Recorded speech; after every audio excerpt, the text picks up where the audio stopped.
ఓం నమ శివాయ. అందరికీ నమస్కారం అండి. మహాశివరాత్రి రోజు శివునికి ఏ ఏ ద్రవ్యాలతో అభిషేకం చేస్తే ఎటువంటి ఫలితాలు కలుగుతాయి అనేది ఈ వీడియోలో అయితే తెలుసుకుందామండి. అందుకని వీడియోని ఎవరు కూడా ఎక్కడ కూడా స్కిప్ చేయకుండా చివరి వరకు అయితే చూడండి. అభిషేక ప్రియ శివ అంటారు. అంటే శివుడు అభిషేక ప్రియుడని అర్థం. ఉద్దరిని నీళ్లు ఆ స్వామివారికి సమర్పిస్తేనే ఆ స్వామివారు ఎంతో పొంగిపోయి మనం కోరినటువంటి సమస్త కోరికలను నెరవేర్చే బోలా శంకరుడు ఆ పరమేశ్వరుడు. శివాభిషేకం ప్రాముఖ్యత గురించి ఇప్పుడైతే తెలుసుకుందామండి. శివలింగానికి నీటితో అభిషేకం చేసి శివలింగం పైన పత్రి కాని పుష్పాన్ని కాని ఉంచి పూజించువాని ఇంట దేవతలు కొలువై ఉంటారంట. అలాగే కల్పవృక్షం అనే దేవతా వృక్షం ఇంటి ఆవరణలో మల్లె చెట్టులా ఉంటుందట. శివాభిషేకం శివార్చన చేసేటటువంటి ఇంట్లో అష్టైశ్వర్యాలు సిరి సంపదలతో పాటుగా ఇంట్లో ఉన్న వారి సకల అభీష్టాలు కూడా నెరవేరుతాయట. చలమైనటువంటి భక్తితో ఉద్దరిని నీళ్లు ఆ స్వామివారికి సమర్పించిన ఆ స్వామివారు సుప్రసన్నుడవుతాడు. అలాగే ఆ స్వామివారు మనకున్నటువంటి సమస్త కోరికలను నెరవేరుస్తారు.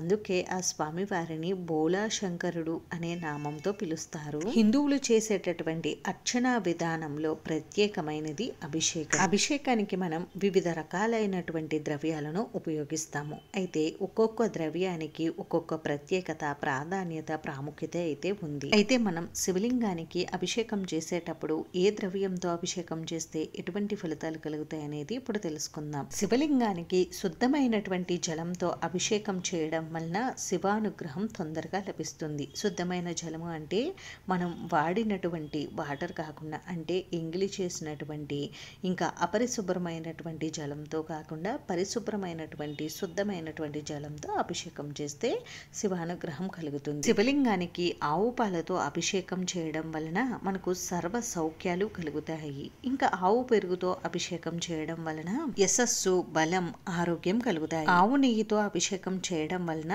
ఐశ్వర్య వృద్ధి కలుగుతుంది. తేనెతో అభిషేకం చేయడం వలన తేజో వృద్ధి కలుగుతుంది. ఇంకా మెత్తటి పంచదారతో అభిషేకం చేయడం వలన దుఃఖనాశనం కలుగుతుంది. చెరుకు రసంతో అభిషేకం చేయడం వలన ధనవృద్ధి కలుగుతుంది. నల్ల ద్రాక్ష పళ్ళ రసంతో అభిషేకం చేయడం వలన కార్యజయం, జ్ఞానం కలుగుతుంది. మామిడి పళ్ళ రసంతో అభిషేకం చేయడం వలన దీర్ఘకాలిక వ్యాధులు నయమవుతాయి. నేరేడు పళ్ళ రసంతో అభిషేకం చేయడం వలన వైరాగ్యం కలుగుతుంది. ఇంకా ఎండు ఖర్జూరం పండ్లు ఉంచిన నీటితో అభిషేకం చేయడం వలన సకల కార్యజయం కలుగుతుంది. కొబ్బరి నీళ్లతో అభిషేకం చేయడం వలన సర్వ సంపదలు కలుగుతాయి. భస్మజలంతో అభిషేకం చేయడం వలన మహాపాపహరణం కలుగుతుంది. బిల్వదళాలు ఉంచిన నీటితో అభిషేకం చేయడం వలన భోగభాగ్యాలు కలుగుతాయి. గరికె ఉంచినటువంటి నీటితో అభిషేకం చేయడం వలన నష్ట ద్రవ్య ప్రాప్తి కలుగుతుంది. రుద్రాక్షలు ఉంచిన నీటితో అభిషేకం చేయడం వలన మహదైశ్వర్యం కలుగుతుంది. పుష్పాలు ఉంచినటువంటి నీటితో అభిషేకం చేయడం వలన భూలాభం కలుగుతుంది. బంగారం ఉంచిన నీటితో అభిషేకం చేయడం వలన